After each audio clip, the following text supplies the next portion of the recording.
Estamos começando mais um podcast Despachadas para vocês hoje. Eu sou Ellen Raguiante, essa é Mariana Dias. Estamos aqui hoje com um convidado muito especial, o Dr. Ricardo Victal.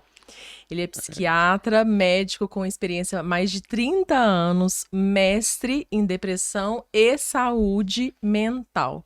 Seja muito bem-vindo, Dr. Ricardo. É um prazer recebê-lo aqui. Pelo convite, pela oportunidade.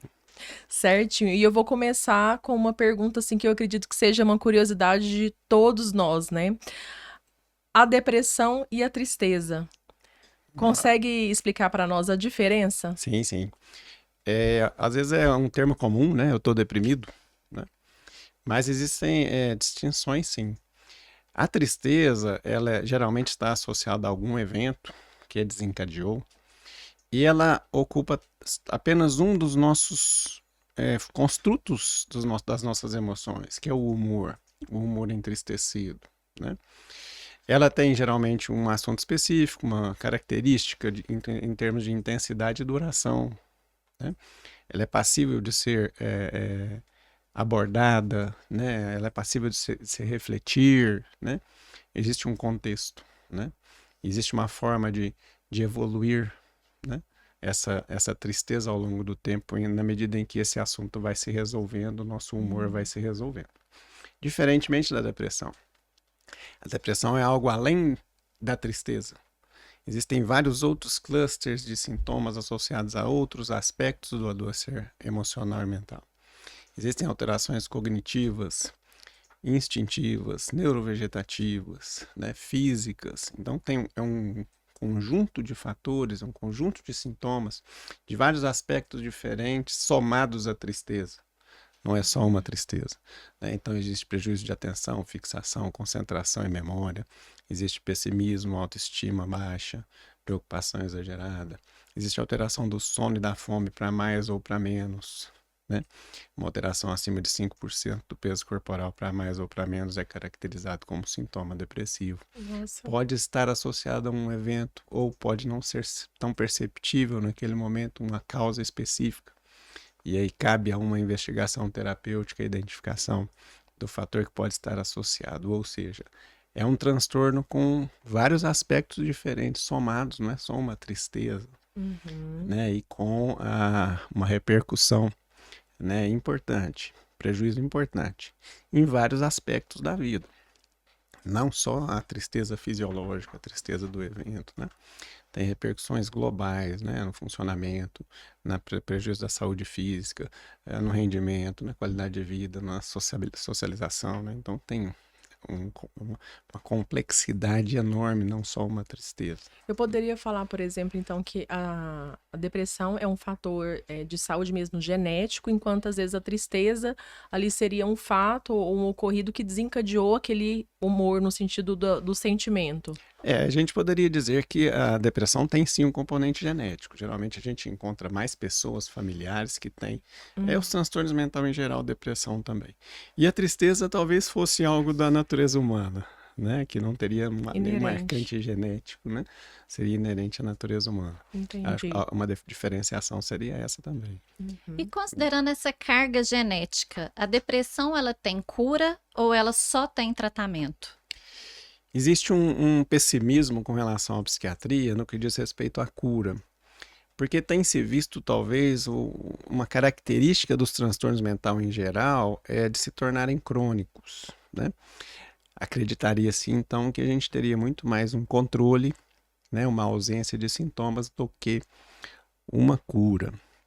Porém, quando a gente vai avaliar os elementos que devem ser envolvidos em um tratamento, né, de uma depressão, se a gente somar, agregar ao uso da medicação alguns outros elementos, né, talvez a gente possa aí, não dizer, chegar próximo de uma cura, né, porque a gente tem elementos que a gente pode lançar mão que talvez fizessem com que a pessoa recuperasse totalmente.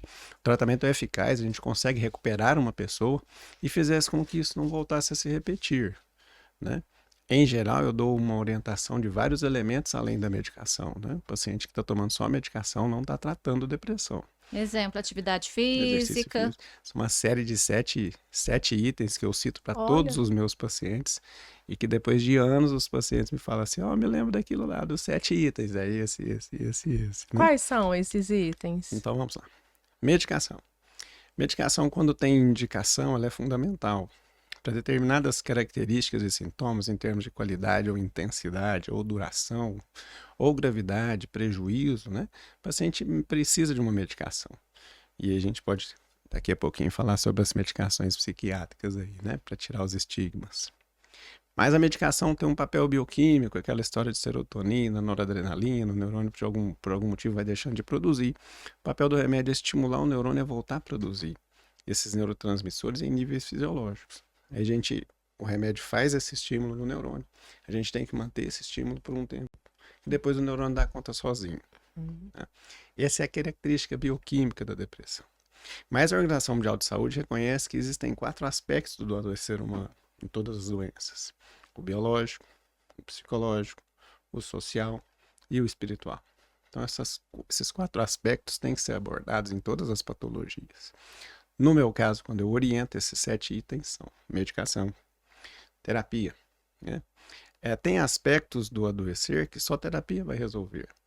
Existem, às vezes, os assuntos que estão associados ao entristecer, por exemplo. Às vezes não são nítidos no primeiro momento, mas uma boa investigação terapêutica vai achar o assunto. E essa terapia é uma terapia, o senhor tem alguma vertente específica, psicanálise ou terapia holística ou psicólogo? Análise transacional. Essa é uma briga boa na psicologia. Né? Eu tenho especialização em terapia cognitiva comportamental, que é uma das técnicas, né?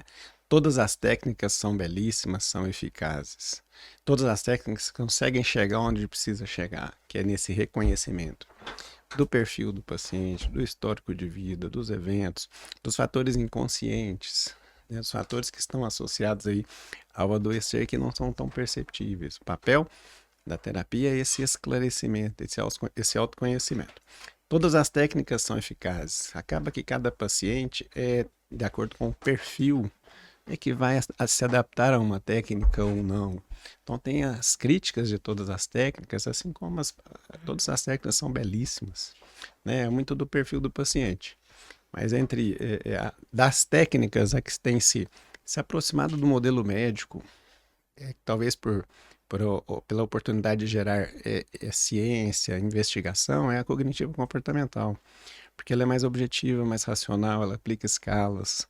Então é um modelo que se aproxima mais do modelo médico, né? Mais objetivo e mais racional. Tem as características dela de abordar, né? Eu uso muito no meu consultório, no dia a dia, uma das perguntas que eu faço para os pacientes é qual que é o assunto que está pegando. Olha, mas isso é novidade, né? Porque geralmente o médico psiquiatra vai direto, né? Assim, mais na parte mesmo da medicina, né? Isso é interessante. Eu tenho, talvez, essa oportunidade de estar abordando também um aspecto terapêutico, porque eu sei o impacto que tem no assunto, no adoecimento. Então, de alguma forma, eu tenho a oportunidade de abordar. Mais terapia. Exercício físico regularmente, pelo menos 3 vezes por semana, tem que cansar. A Organização Mundial de Saúde preconiza 5 vezes por semana, 50 minutos de exercício físico puxado. O paciente tem que cansar. Nós, no dia a dia, nossa agenda, dificilmente a gente conseguiria alguém que consegue 5 vezes na semana, 50 minutos. Então a gente prevê pelo menos 3 vezes por semana, 30 minutinhos de atividade aeróbica. Para o humor, o aeróbico é melhor. Mas academia, qualquer pilates, qualquer exercício físico é maravilhoso. Socialização, contato, convivência, gente, não isolar. Né? Nosso humor está diretamente proporcional à nossa capacidade de se sentir protegido, seguro, com referência, com pertencimento, né? Com semelhança, com confidência, com confiança. Né? Socialização e esporte estão relacionados não só à recuperação do humor agora, mas prevenção de Alzheimer lá na frente. Legal. Né? Religiosidade. Espiritualidade, filosofia, energia, crença, budismo, yoga, meditação, máxima délfica, reflexão estoica, qualquer coisa que você quiser acreditar. Algo que esteja além do seu umbigo. De preferência, algo que seja maior do que você. Né? Para que você tenha uma referência, uma oportunidade de estudar, de praticar, de aprofundar e ter um contato com alguma das suas acreditações, qualquer que seja. Trabalho e estudo, produtividade. manter um grau de produtividade. Né? Quando não existe um prejuízo, uma limitação que a depressão desencadeia, né? Trabalho e estudo, sentir-se produtivo, né? Entregar com satisfação, com qualidade, com prazer, né? Produzir com prazer. E por último, não menos importante, lazer, diversão, brincadeira. De vez em quando tem que desligar a tomada. Criancice, cócegas, rolar no chão, sujar a cara de barro.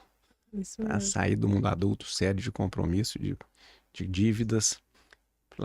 Sair do mundo vertical, adulto, para o mundo horizontal, criança. Rolar no chão, demais, gargalhada. né? Todos têm a mesma importância. Eles vão abordar os 4 aspectos do adoecer da Organização Mundial de Saúde. Quando a gente pega esse complemento do tratamento, né, as evidências científicas, todos com evidência científica, tudo que eu listei aqui, para quem gosta, tem evidência científica, né? Quando a gente pega os complementos do tratamento, reconhece-se já que terapia mais medicação é mais eficaz que só medicação sozinho ou só terapia sozinho. Então, esse construto desses elementos foi mais nesse sentido, no reconhecimento de que a medicação faz só uma parte do que a gente precisa. Às vezes o paciente chega com a expectativa de que o remédio fosse fazer todo o tratamento, e ele não vai. Ele vai fazer só uma parte. A parte dele, ele vai fazer. E se a gente consegue fortalecer a maior parte desses pilares, possivelmente a gente consegue abandonar o medicamento. Isso. O tempo de medicação, em geral, de um tratamento, de uma depressão, por exemplo, é entre 1 ano e 2. Né? Um bom tratamento, quando acerta a substância, quando usa a dose adequada, quando complementa o tratamento, prevê-se entre 1 ano e 2 a gente consegue tirar o medicamento de um paciente. Ou seja, existe uma previsão de tempo. Né? Se algo está alongando esse tempo, precisa ser observado. Se a substância não está certa, se a dose não está certa, se não está fazendo algum dos complementos. Isso que às vezes, ou se não é um transtorno depressivo mais grave, mais crônico, aí que tem uma dificuldade de tratamento, que a gente tem também opções de medicações, associar medicações aí para reverter o quadro. E aproveitando, doutor, só esse gancho, normalmente a gente vê aí realmente, dificilmente se eu falar num prazo menor de 1 ano para um tratamento. Sim. Mas às vezes a pessoa está ali no meio do curso e já se acha ótima e se dá alta. Sim. Qual que é a gravidade disso em não concluir esse prazo mínimo? Perfeito. Às vezes uma melhora pode ocorrer dentro de 6 meses, mas a gente tem fases do tratamento da depressão. Mesmo que o paciente esteja 100% normal, quando ele descreve isso, a gente ainda tem que manter mais 6 meses de medicação na mesma dose, que chama fase de manutenção. Mesmo estabilizado, mesmo estável, você também tem mais 6 meses de medicação. Ou seja, isso faz com que intere entre 1 ano e 2. Se eu quiser emagrecer de maneira saudável, 1 ano. Se eu quiser ficar forte numa academia de maneira saudável, 1 ano. O neurônio também é uma célulazinha delicada, ela também precisa de um pouco mais de tempo de investimento para que haja recuperação. Então, em geral, entre 1 ano e 2 de tratamento, a gente consegue tirar. É ter esse cuidado, né? Muitos pacientes abandonam o tratamento. A preocupação com tratamentos irregulares é porque eles tendem a cronificar o quadro. Aí, no próximo tratamento, já não é 1 ano ou 2 mais. Aí tem que manter um tempo um pouco mais prolongado, dose mais alta de medicação, associar medicações. Então, a preocupação é essa cronicidade. Não identificar a necessidade da recuperação, fica mais ou menos. E aí volta a tratar e tem que ser num modelo diferente. Uhum. Doutora, a gente vê hoje no noticiário, né, um boom, assim, de doenças, né, relacionadas à saúde mental. Depressão, burnout, toque, várias doenças relacionadas a esse tema. Eu queria que o senhor explicasse para nós, isso tem a ver mesmo, por exemplo, com a pandemia ou com alguma fragilidade social que o mundo está vivendo hoje, ou realmente é a saúde que está gritando por socorro? Essa é uma curiosidade do pessoal que estuda aí, né? Um lado da história é que hoje a gente consegue fazer melhor diagnósticos que a gente não fazia antes. Muitos pacientes que tinham um transtorno, eles não eram identificados. Hoje a gente, com melhores critérios e conhecimento, a gente diagnostica mais. Outro lado da história, parece que a evolução criou alguns mecanismos desgastantes aí, um ritmo de vida, uma exigência, uma expectativa. A gente teria que somar isso tudo. Tá? Tanto os aspectos do melhor reconhecimento, quanto os aspectos da modernidade, que talvez estejam criando aí alguns mecanismos predispondo ao aparecimento de sintomas.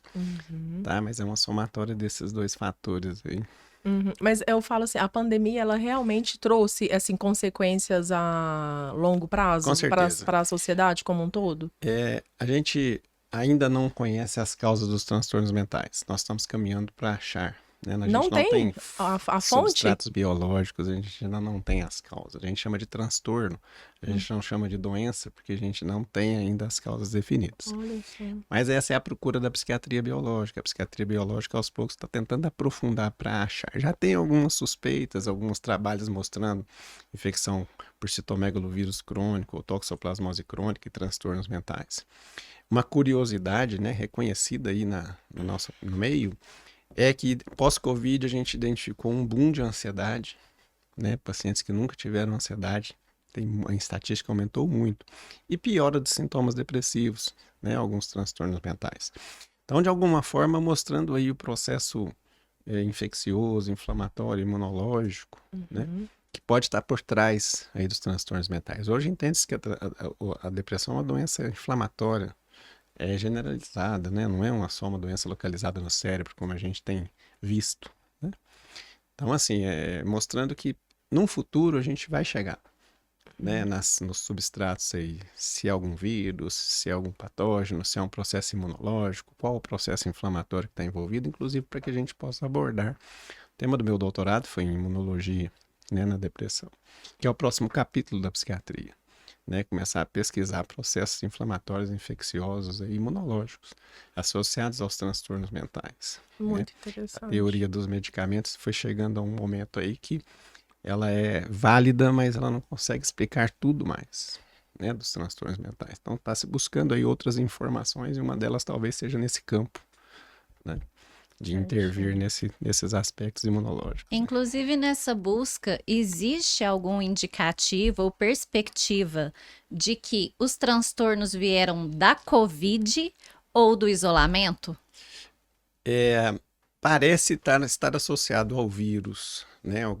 De alguma forma, alguma atuação cerebral do vírus, orgânica do vírus, né? Não só. Mas os mecanismos de adaptação, o sofrimento do confinamento, né, com certeza também tiveram aí seu impacto psicológico, né, esse não também biológico, por conta daquele período, aquele tempo todo que ficou-se numa mudança de comportamento muito radical. Né, a gente não consegue reconhecer isso, confirmar isso, mas sabe-se que sim, toda aquela mudança de adaptação de comportamento que foi necessário naquele momento, com certeza, teve um impacto aí no aparecimento dos sintomas aí pós-pandemia. A gente vê, por exemplo, no número de divórcios, né? As pessoas, Sim. assim, eu tô pegando o gancho do Sim. divórcio, mas foram vários itens, né? Eu falo assim, vários contextos que mudaram em decorrência da pandemia, né? Pensando na questão que a Mari colocou, na questão social mesmo. Sim. De comportamento, né? Obesidade, uso de bebida alcoólica. Isso. Né? Foi uma coisa aí muito pandêmica. Foi pandêmica. E essa questão dos transtornos, né? Algo depois da pandemia também que evidenciou-se muito foram as síndromes do pânico, que eram não tanto faladas. Sim. Uma síndrome do pânico, ela tem diversas maneiras de se manifestar e com diversos sintomas, dentre eles, por exemplo, a perda da respiração e tudo mais, é o clássico. Uma pessoa em crise, achando ali que para de respirar, ela realmente pode vir a óbito, pode ter algo mais grave aí? Parece que sim, mas isso seria a exceção da exceção da exceção em alguém que tem uma patologia grave. Não é o que a gente vê na prática. Na prática, a gente não tem relatos de pacientes, né, clinicamente, que tiveram complicações graves por uma crise de pânico, mas a evidência sugere que pudesse ter. Mas não é o que a gente vê na prática. O que eu acho que é curioso é essa associação, curioso quando o paciente quando ele está numa crise de pânico, né? Que você pergunta para ele, que ele tem todo aquele correlato de sintomatologias lá, palpitação, né? E que você pergunta para ele, que você acha que você está tendo ali no momento, né? E ele, assim, uma estatística quase 100% diz que vai ter um infarto. A maioria é medo da morte. Então, e cardiológico, interessante isso, porque depois você pergunta para o paciente assim, e uma pessoa quando está tendo um infarto, o que ela sente? Aí eles param assim, uai, não é aquilo? E às vezes não, às vezes a dor do infarto é uma sintomatologia totalmente diferente daquilo ali, mas a nossa crença, né, curiosa essa crença, né, que refere-se ao infarto cardiológico, né, cardíaco. Não, pode ser que... Será que não é uma outra doença que você está tendo aí, alguma outra crise de alguma outra espécie, né? Naquela hora da crise do pânico ali, né? Mas a sensação iminente é de morte, né? E sempre por ter uma palpitação, uma falta de ar, suor frio, boca seca, tremor, né? Associa-se aí, talvez, imediatamente ao aspecto cardiológico. Mas é difícil, a gente nunca vi, é difícil que a gente confirme isso, né? Apesar da evidência citar. Uhum. Doutor, e a questão, vamos falar um pouco agora das medicações. Antidepressivo, remédio para insônia, vicia? Esse é o estigma da psiquiatria, né? 2 estigmas, né? Remédio psiquiátrico faz ficar babando e remédio psiquiátrico vicia. O Caio fica babando, foi ótimo. As medicações nossas antigas, né? As iniciais, tinham muito efeito colateral. Precisavam ser usados em doses altas no pacientes em crise e às vezes estavam lá alguns efeitos colaterais indesejados. Mas o estigma do vicia, né? Da dependência, nós temos uma classe de medicamentos, né? Que são os ansiolíticos, né? Os benzodiazepínicos, né? Essa classe de medicamentos, quando não é bem indicada, né? Porque quando a gente indica dose baixa, tempo curto, só se necessário, né? Alguns casos precisam de uso regular, mas a maioria não. Essa classe de medicamentos está associada à dependência, que é uma das classes de medicamentos que a gente tem, que é usada, que tem a necessidade de ser usada para uma crise de pânico, por exemplo, que tira a crise de um paciente com pânico, é um ansiolítico. Como o Rivotril. Rivotril sublingual é um medicamento barato, e que todo mundo ali... o povo toma de canudo. Hoje em dia. Tem um faz abuso. Hoje tem um abuso de como se fosse ansiolítico, um suquinho de uva. Hoje a sociedade da resposta imediata, né? Do alívio imediato, né? Algumas drogas, né? E as medicações, né?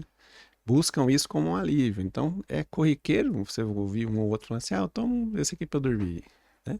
E existe essa preocupação, porque causa dependência. Né? É só essa classe que a gente veria. Agora, mais modernamente, reconheceu-se dos indutores do sono, né? Os Zolpidem, que até então não estava sendo visto com essa preocupação, já se tem essa preocupação. Isso aí é certeza que vicia. Se eu já tomei, você vai para outro universo paralelo, fica lá 4 horas, volta. Aí... Zerado. Não, volta e aí você fala assim, isso aqui é bom demais. Aí você vai querendo tomar até para ter aquela sensação de ir pro universo paralelo, mas que é o que acontecia Tá vendo? comigo. Não dá para julgar o Michael Jackson. Eu ia pro universo paralelo, acho que número 13. Não era nem o primeiro. Assim, mas essa é a potência dessas medicações. Tá eles são eficazes, eles são potentes, mas eles têm essa necessidade de serem eficazes nessas situações, né? Mas aí agora, mais modernamente, o Zolpidem foi reconhecido, né, como uma medicação que pode causar dependência. Dependência, dentro dos psicofármacos, seriam essas duas classes aí. E os estimuladores lá dos déficits de atenção, né? Os psicoestimulantes, né? Esse também a gente tem preocupação com abuso, com dependência, né? Então, não são todas as medicações. Os antidepressivos, por exemplo, não causam dependência. Né? As outras classes de medicamentos, porque a gente tem as outras classes. A gente tem os antipsicóticos, os estabilizadores do humor, né? Antidepressivo, então, não causa dependência? Não causa dependência. Receio da população com relação ao antidepressivo. A nomenclatura psiquiátrica está mudando. A gente trata a ansiedade com antidepressivo. E a gente falar dessa forma para o paciente fica meio inconformado, porque assim, ansiedade eu posso ter, depressão jamais, né? Às vezes tem esse estigma. Mas a substância que trata a ansiedade chama-se ainda, e vai mudar de nome, chama-se antidepressivo. Né? Curiosamente, por quê? Porque o mecanismo de ação lá que trata a depressão e a ansiedade são os mesmos. Então, assim, às vezes o paciente chega confundindo, nossa, mas não tem que tomar um ansiolítico, eu estou com ansiedade. Não, ansiolítico é uso exclusivamente para crises, ele não trata uma ansiedade a longo prazo. Quem vai tratar a ansiedade a longo prazo é o antidepressivo. E a nomenclatura está mudando, já a gente não vai ver esses nomes mais. Né? Existe já uma norma científica, já saiu um aplicativo que vai mudar os nomes dos medicamentos para evitar essa confusão. Porque, por exemplo, a gente tem um antipsicótico que é usado para melhorar o sono. Aí se você passar um antipsicótico para o paciente dormir, ele vai falar para você assim, de jeito nenhum, eu não estou psicótico. Porque você fala psicótico, você lembra de... Então o nome confunde muito. Doido. Que é tipo aquela psycho, quer matar os outros. Isso, aquelas doenças mais graves. O doutor tá me chamando de psicopata. De um transtorno mental grave, né? Tá lotado o mundo também, né? Tem isso. O mundo tá lotado de psicopata, gente. O senhor não acha, não? Psicopata para psiquiatria é um diagnóstico de um transtorno de personalidade. É um dos transtornos que a gente tem, né? Com aquelas características lá, né? De comportamento desviante. Mas é dentro só dos transtornos de personalidade, né?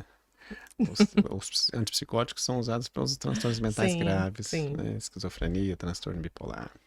E dentre as drogas, doutor, medicamento é um tipo de droga, né? Às vezes a gente banaliza, mas a pessoa vai numa drogaria e às vezes ela até esquece de associar os nomes. Mas nós temos aí drogas lícitas, ilícitas, drogas de origem do cannabis e a pessoa que usa a maconha como um calmante para tratar, seja na visão dela, uma depressão, uma ansiedade. Qual que é esse caminho dessa pessoa? É algo que vicia? É algo que realmente trata? É algo que acalma ali só na hora? Como é que é isso? Com certeza tem um efeito imediato ali, do alívio e do bem-estar, né? Porém, é só aquele efeito imediato ali de alívio e bem-estar. Se a gente, por exemplo, pensar aqui que é fundamento da teoria de depressão e ansiedade é serotoninérgico, noradrenérgico, uma maconha não vai estar fazendo isso. Né? Não vai estar estimulando de maneira adequada a produção desses neurotransmissores. Ou seja, que dá um alívio, dá. Até porque eles falam, não sei, me corrija, que a maconha ela acaba com seus neurônios. Isso existe? Existe um reconhecimento aí do prejuízo cognitivo da maconha, né? Se você vê as pessoas que fumam, você vê que elas conversam uma voz um pouco mais monótona, né? Fica meio lesado mesmo. Sem ser pejorativo, é só uma identificação aqui. Concordo. Que a maconha está associada a duas preocupações. Um prejuízo cognitivo, né? Imediato, já de imediato. E uma preocupação principal, que é confirmação científica, né? Aumenta o risco do desenvolvimento de esquizofrenia. Esse mesmo? É fato científico comprovado, professor da USP, Valentim Gentil, né? Já tem comprovação científica robusta suficiente. Que assim, o predisposto que estiver fumando a maconha vai desenvolver esquizofrenia. E aumenta risco de câncer no pulmão? Ou não? Essa estatística pulmonar aí eu não me lembro para afirmar.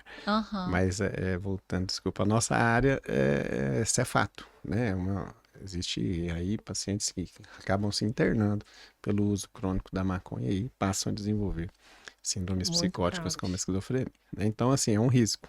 Né? É importante trazer isso, porque está cada vez mais comum. Existe uma banalização do uso da maconha, como se fosse inerte e despreocupante. Né? Não é assim. Cientificamente não é assim. Não é nenhuma apologia ideológica aqui, nada. É confirmação científica, né? É fato, não tem como confrontar. Contra fatos não há argumentos.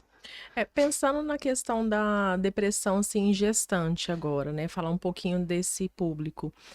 Essa depressão, por exemplo, a mãe tá ali depressiva, né? Com esse diagnóstico. Isso chega até o bebê? Chega até a criança, assim, no ventre materno? Como que funciona isso? Bom, eu acho que eu sou uma boa pessoa para falar, que eu fiz ginecologia antes de fazer psiquiatria, né? Então, e o doutorado do senhor é nessa área, né? Então, eu trabalho com isso todo dia. Que com certeza as emoções da mãe passariam pela criança através dos neurotransmissores do cordão umbilical, isso passaria, né? Que a gente infere e supõe que ele vivenciaria algum tipo de situação estressante, de acordo com a situação estressante da mãe, assim como o bem-estar, a gente infere isso. A gente ainda não tem confirmação de dizer o prejuízo que isso causaria. A proporção. Sugere que causaria algum tipo de prejuízo. Né? Tanto na formação neuronal quanto comportamental a longo prazo. Mas isso ainda precisa de mais confirmação científica, porque a gente não tem como instrumento ou elemento para confirmar isso lá dentro do útero. Né? Existem algumas inferências de comportamentos do movimento do feto ou batimento cardíaco, que são inferências de que ele pudesse estar tendo algum tipo de emoção, algum tipo de vivência. Né? Mas isso ainda não tem tanta robustez, né? Para a gente ter certeza absoluta. A gente infere que sim. Né, que é possível que o nenenzinho esteja ali passando por uma situação hormonalmente e através de neurotransmissor, hormônio de estresse, cortisol, né, ele esteja tendo ali um desagrado proporcional ao desagrado da mãe ali. Mas aí, nesse caso, a mãe ela pode tomar um medicamento, ela pode se tratar durante essa gestação, pensando assim em resguardar, né, essa criança para que ela não tenha Perfeito. né, o reflexo dessa doença. Perfeito. A depressão não tratada na gestação e a ansiedade não tratada estão associadas a complicações obstétricas. Parto prematuro, neném pequeno para idade gestacional, aumento do índice cesariano, infecção pós-parto, a própria depressão pós-parto, né? Então, o que se sabe aí da necessidade de tratar é isso. É porque você precisa evitar todas essas complicações obstétricas. E nós estamos já numa fase da humanidade, né, que o achar precisa ser confirmado, né? Esse é um tema que existe muito achismo, né? Até dentro do nosso meio ainda existe achismo, né? É preciso buscar a fonte de informação confiável, né? Existe um grupo que trabalha com saúde mental da mulher especificamente, Universidade de Toronto, Universidade de Harvard, são grupos, né, que trabalham com saúde mental da mulher e que peneiram a informação, né, e que chegam a conclusões confiáveis, né. Um desses grupos é o women'smentalhealth.org, da Universidade de Harvard, né, e do pessoal de Toronto, né, que lá fala, se você pesquisar, for lá, sertraline pregnancy, sertraline lactation, você vai ter toda a informação confiável, com crivo científico, com critério científico, para dizer custo-benefício, né? Riscos e benefícios. Então, se você procurar uma fonte de informação, você vai ver lá a quantidade de medicações, as classes de medicações, as que a gente não tem informação, que ainda não tem um número de mulheres suficientes que tomou. Então, assim, a qualidade dessa informação ela é inquestionável, né? Do século XXI. Né? Ela é inquestionável. Então, são fontes que você pode seguir, né? Eu costumo falar para as minhas pacientes, né? Não é o Ricardo que está falando, Harvard está falando que pode usar sertralina na gestação e na lactação, ou escitalopram, ou paroxetina. E está tudo seguro. São medicações que a fonte de informação nos garante, né? Qual é a identificação da necessidade, né? Pegaram mulheres que não trataram, pegaram mulheres que trataram e seguiram ao longo da gestação para ver o desfecho, né? E viram que a quantidade de mulheres que trataram tinha muito menos complicação obstétrica e complicação materna do que as que não usaram, né?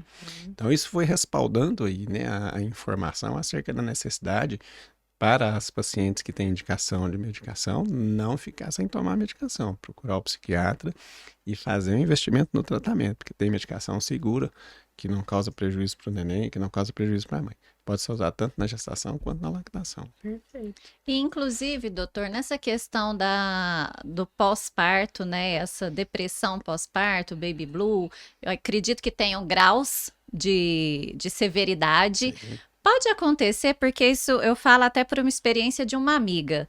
Ela estava iniciando ali, digamos, uma depressão pós-parto e a médica dela falou assim, olha, vou te liberar uma cervejinha de leve para não te dar uma medicação. Como é que é essa visão aí? Estava amamentando ou não? Tava. Lactação e gestação, álcool zero, ok? Nenhuma gota de álcool durante gestação e lactação. A recomendação é essa. Uma cerveja não substitui um antidepressivo, né? Ela alivia ali no momento, né? Mas tendo em vista a característica dos sintomas, né? Assim, dessa durabilidade, da preocupação da complicação, né? Com prejuízo na qualidade da maternidade, né? São todas coisas que precisam ser cuidadas aí, né? E tratadas da maneira adequada. Alguns pacientes, a gente vê uma depressão leve, uma ansiedade leve, às vezes eu nem indico medicação, eu indico os outros 6 itens. Terapia, exercício físico, socialização, espiritualidade, trabalho e lazer.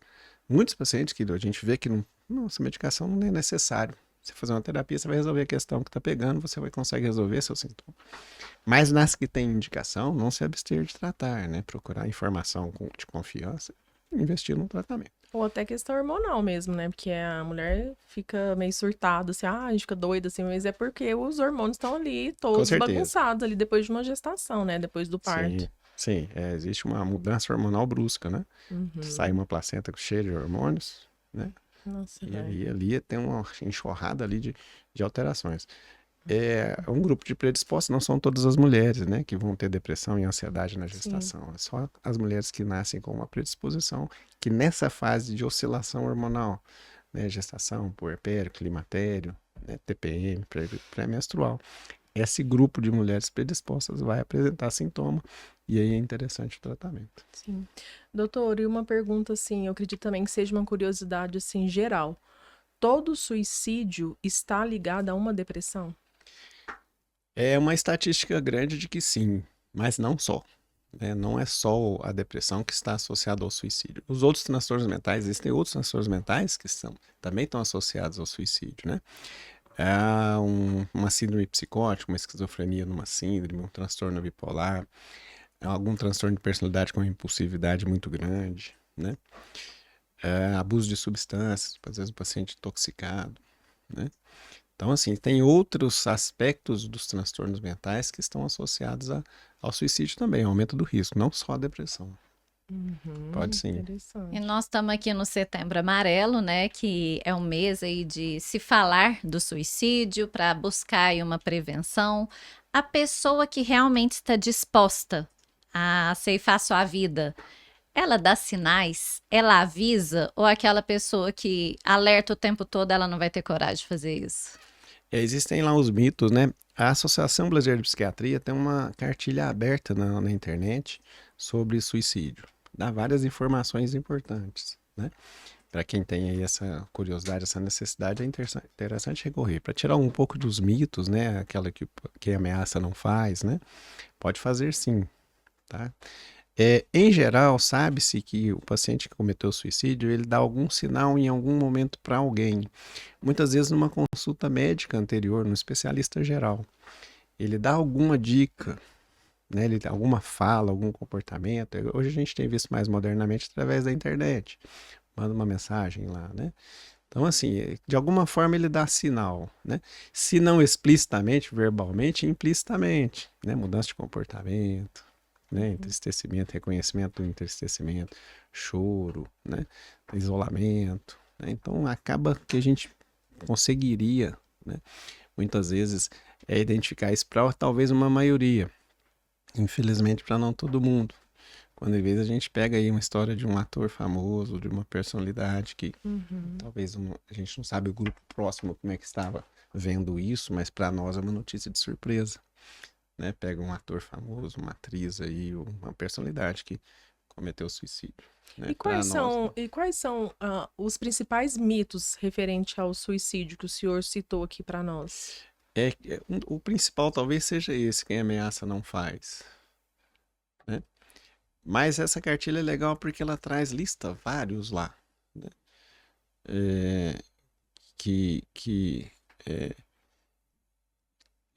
A correlação com relação à espiritualidade, tem medo, né? Tem medo de ir para tal lugar, né? São mitos que talvez atrapalham aí a identificação.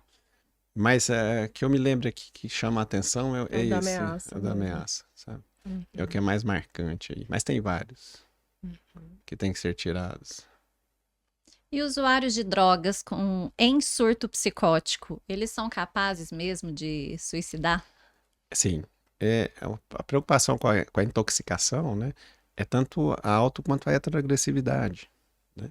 Existe o risco aumentado, né, de acidente, né, cometer um acidente, mas especificamente com relação ao suicídio, aumenta o risco porque diminui a crítica, né, passa a não ter crítica. Se existia já uma predisposição, um impulso, aquilo com certeza fica muito facilitado durante a intoxicação. Ele fica sem a racionalidade, né? Perde aí a capacidade de raciocinar.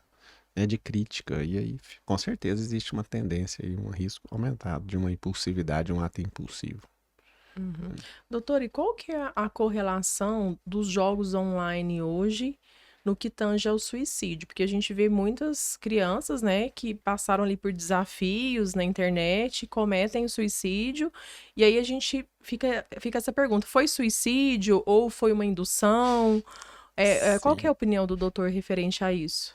Parece para uma faixa etária talvez seja mais indução, né? Apesar do que a gente tem visto aí, a faixa etária do suicídio está cada vez mais breve, né? Idades mais novas, né? 10.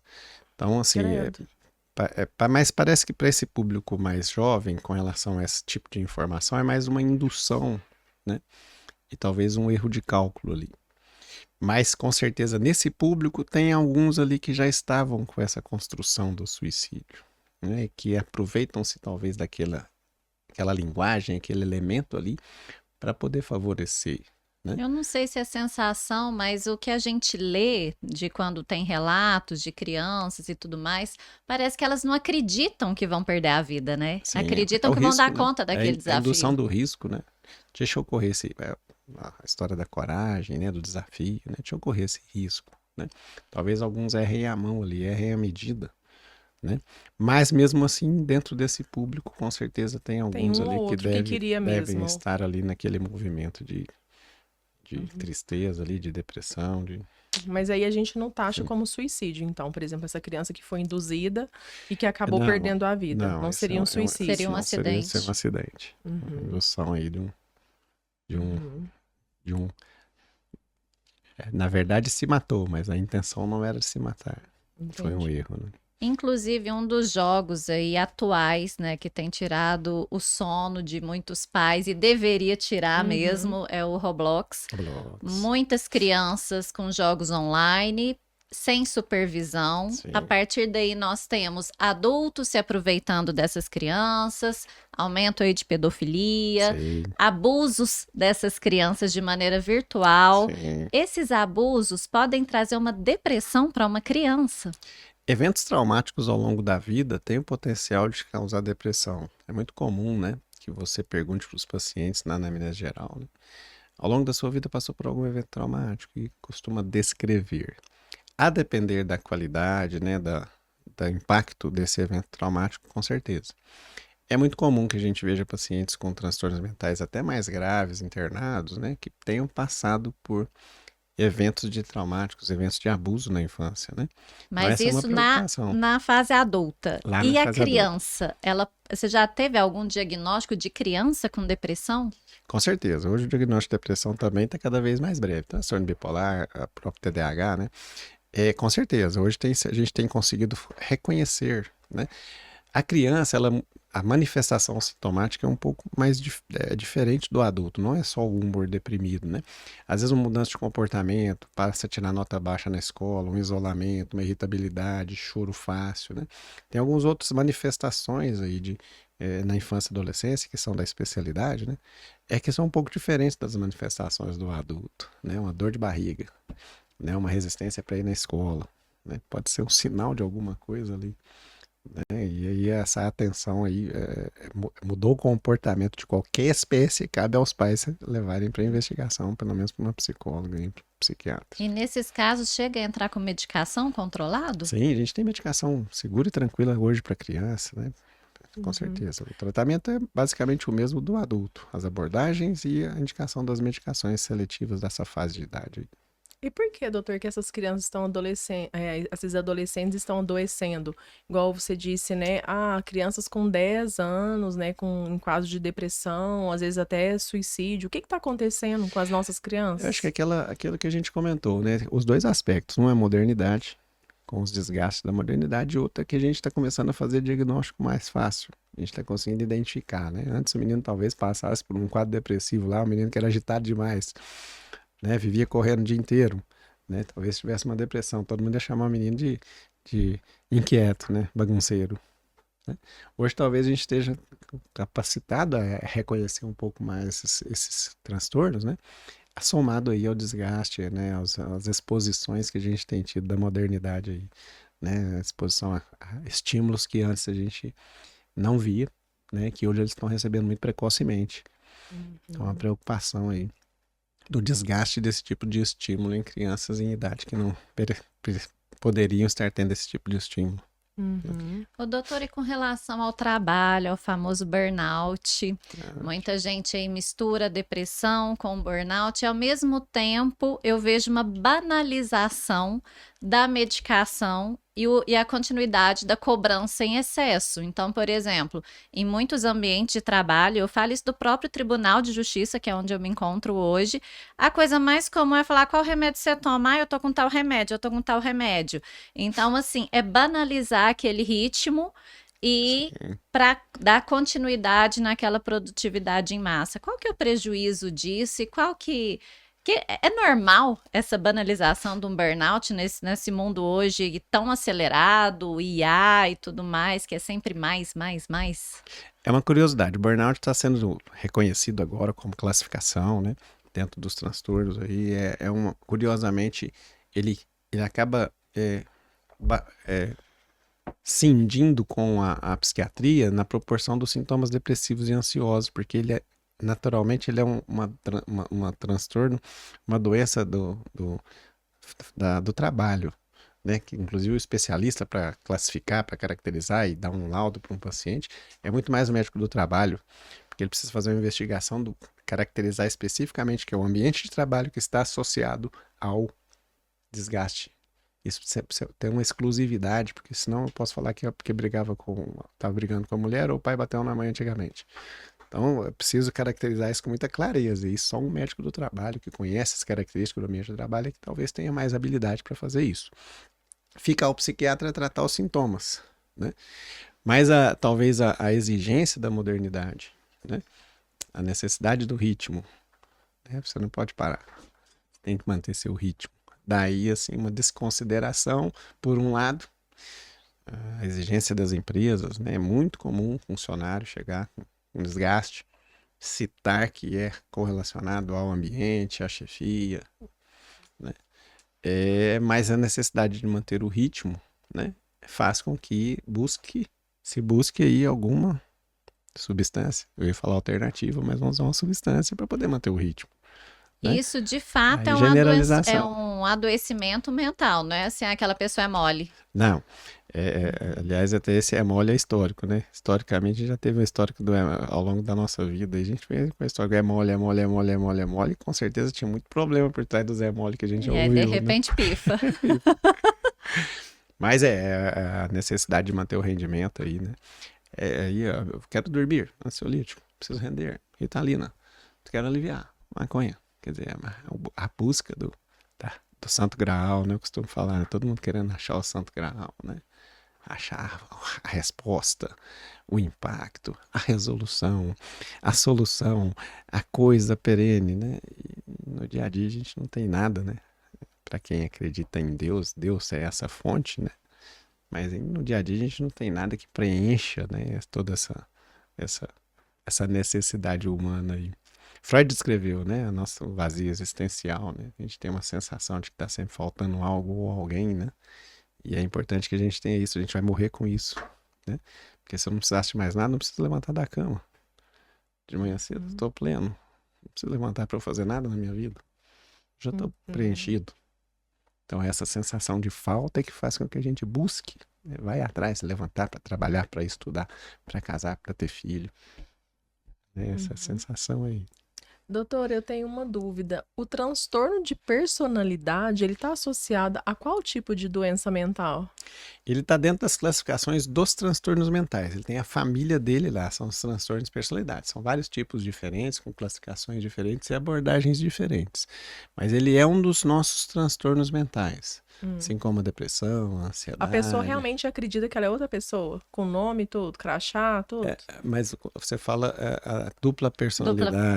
Múltipla personalidade. Isso aí tem a ver com transtorno de personalidade ou é outra coisa? Tá dentro coisa? dos transtornos de personalidade. E a pessoa acredita que ela é outra pessoa. Essa vivência dos nossos transtornos é uma curiosidade, porque é uma vivência real. É mesmo? Né? Assim, em alguns casos, nos casos de patologias graves, não existe a crítica.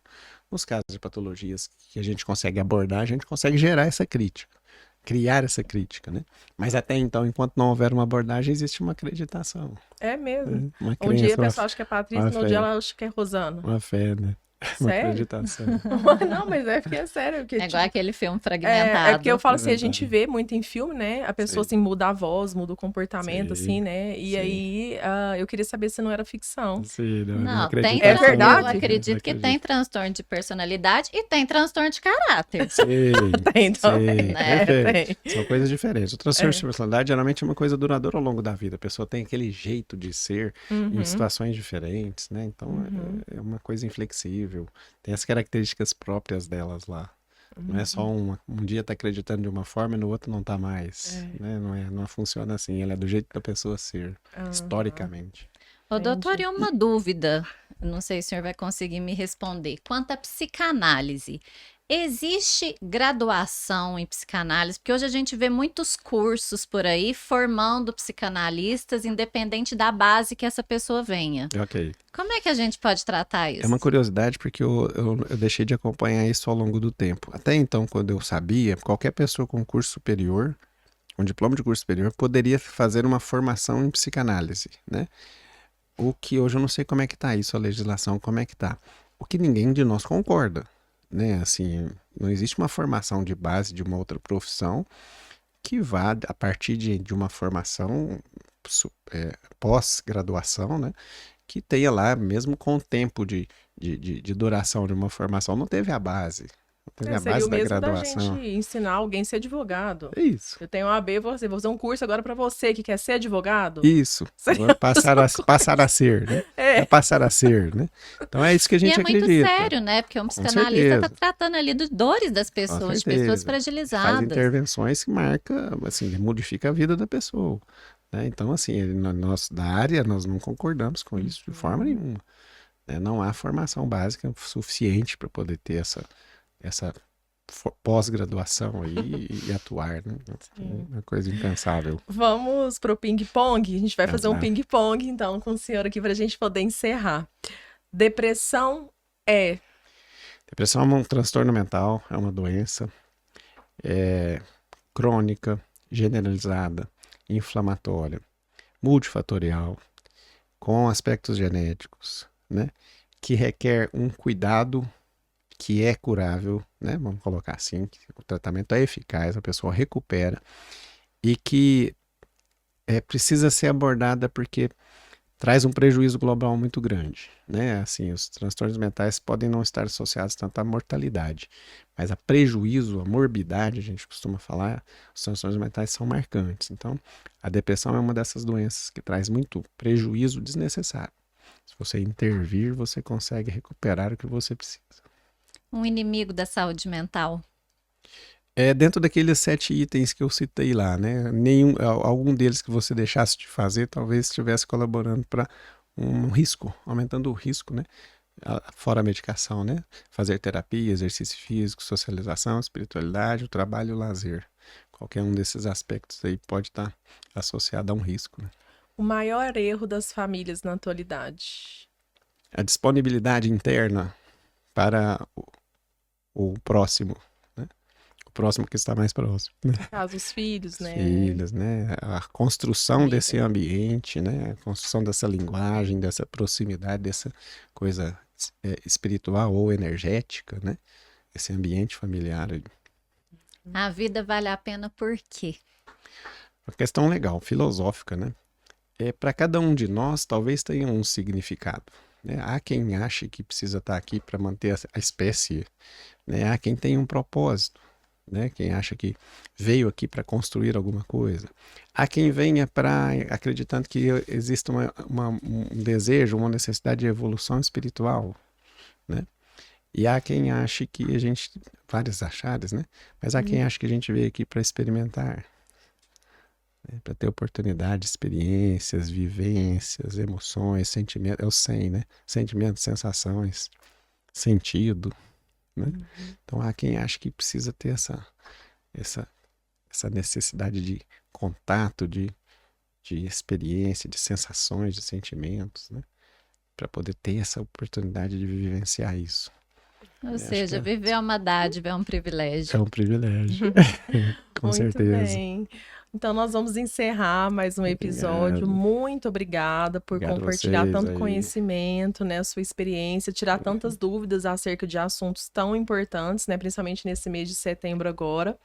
E a gente queria te presentear, né? Nossa querida Chica Bordeaux trouxe um mimo para o senhor. Do podcast Despachadas.